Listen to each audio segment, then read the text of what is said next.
It's Wednesday. We visit with the mayor. Is John Nichols here this morning for the City College Station. Good morning, Mayor.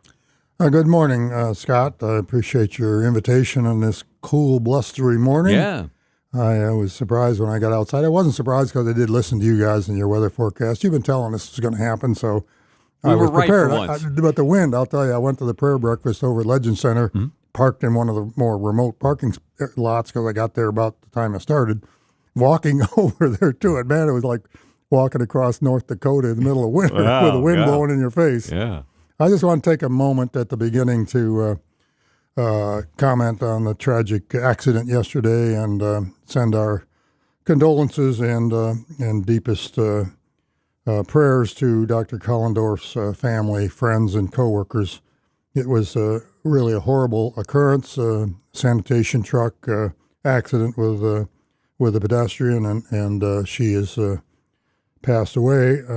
We are investigating, obviously, every detail of that, using all the camera information we have and any witnesses that are available. There'll be more information available in several days once they wrap that up.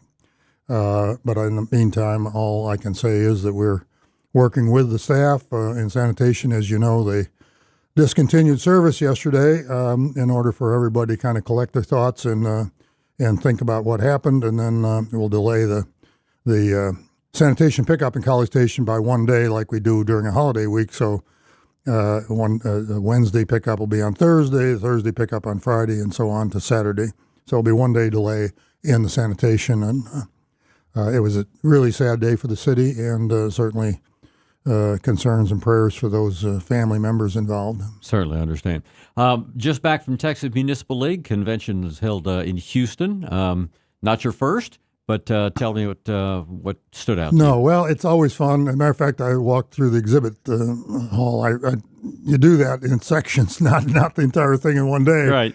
But I'm amazed that, of course, I always like to look at the big fancy fire trucks and new sanitation trucks and all of the hardware that you see there that people are marketing. But there's an awful lot of soft goods services, finance, legal, retirement planning, and a lot of engineering firms are there. And it interested me how many of those, when I stopped and talked to them, I recognized that they actually have a contract with us. For example, the company that is helping us identify the short-term rentals. Mm-hmm. I didn't know that was our company. I just walked up. They had a really nice display, and he pulled up our city and showed me all of the short-term rentals we have here, and he highlighted all those that aren't registered, which they've found and which we're working with to bring them into compliance. Mm-hmm.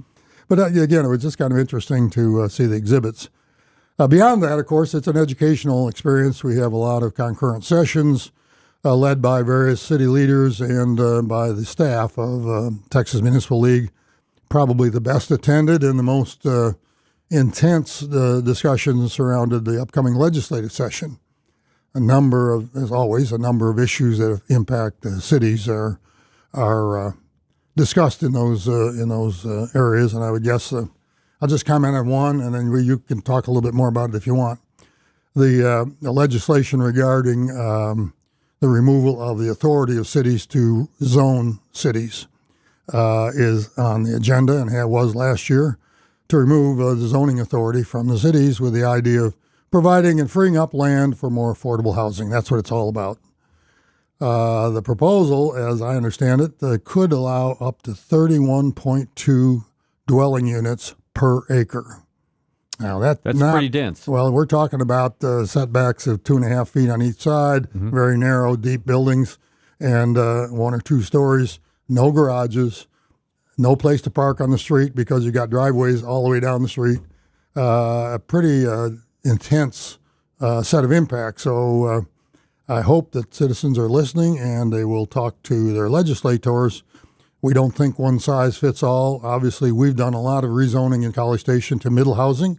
We're trying to increase the opportunity for investors to build a more dense community because we know that's really our future in College Station. But that's not necessarily the future in City of Bryan or in other cities.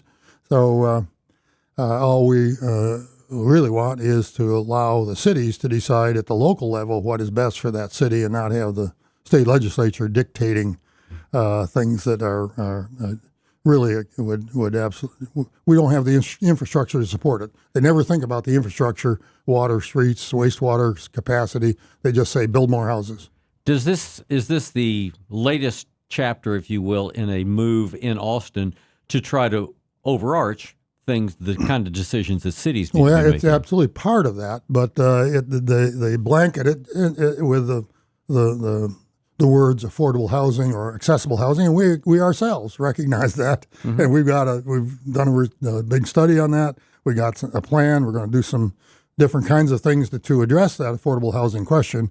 So they differentiate this from some of the others, which are more preemption, complete preemption, which they have done over a lot of things. But this would be unique to the zoning issue, and it's not clear right now. They've exempted HOAs. So that, to me, is a bit of a problem, too. It doesn't seem like it's fair. So you're now going to concentrate on all of these neighborhoods that are older, that don't have homeowners associations, where there's a private contract about property and all of that. But yet they've exempted it because they know they would have a bigger fight on their hands if they tried to take that away. Sure. But they do have the authority to do it if they want to. Well, your view is interesting because, again, not your first rodeo. We were talking earlier. You've been going to these things for a decade or more. How has the Texas Municipal League changed from what they were, say, the first time that you went? Well, I think their staffing is more significant. I think they're digging deeper into legislative issues. They do a lot of work, neither pro nor con, just in terms of informing cities as to what is out there and helping us understand the pieces of legislation and the bills. If we don't have a legislative representative ourselves, it really helps the city council and the staff to target or understand those issues, those bills that have been introduced that are going to be greatest impact on us.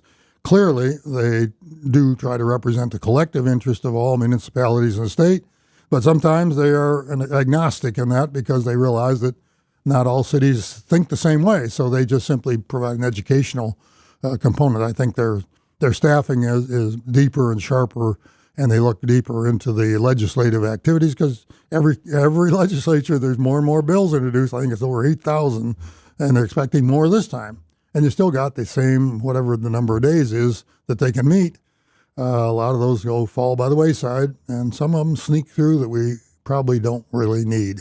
Right. Well, and again, former Representative John Rainey tried to get them to start business really quickly. They don't seem to want to do that yet, which is truly unfortunate as far as I'm I don't concerned. see with the speaker's race fight and all the other things going on that for them to get organized earlier than usual seems like a pretty tall challenge for them. We'll do that. Household hazardous waste coming up. This is something they've pretty well got down to a science. Yeah, they do, and it's out there at the old Texas Instruments plant just beyond Veterans Park. Come in off of Harvey Road. It's this Saturday from 7 a.m. to 2 p.m. at the University Services Building on Harvey Road. So you just enter from Harvey Road end, and you'll exit onto University Drive at the other end. More information is at csdx.gov/blog. They always have a blog on that. Bavisma, the Solid Waste Management Agency, does a great job. It's one of the services they provide to both cities and the community to move those things through that we really don't want in the landfill. A lot of prescriptions, batteries, light bulbs, those kind of things that we don't want in the solid waste management landfill. Anything else? We're to the point you got a couple of lame ducks there on council. They've got short times. Anything else that needs to be done? Well, we've got 3 members going off. I don't refer to them as lame ducks. I think they are very, very effective and will be to the last vote they take. We got a big agenda coming up this next meeting because it is the last meeting of this council. And with these, with our terms now linked to the every other year, we've got more people turning over. And in this case, we'll have, with Mr. Yancey coming back, we still have 3 contested races. So we'll have 3 new people coming on to council. The ones that are leaving, we will honor them on the November 14th and recognize their service. 2 of those are term limited. Ms. Cunha is elected not to run at this time for a second term. And, they each provided a unique set of inputs from a different perspective. And I value that on council. We got 3 new people coming on. I'm sure they'll all have their own unique values and bring those to the council. I'm looking forward to it. You bet. Thanks for the time this morning. Appreciate it very much. All right. Thank you. Yep. Visit with the mayors on Wednesdays.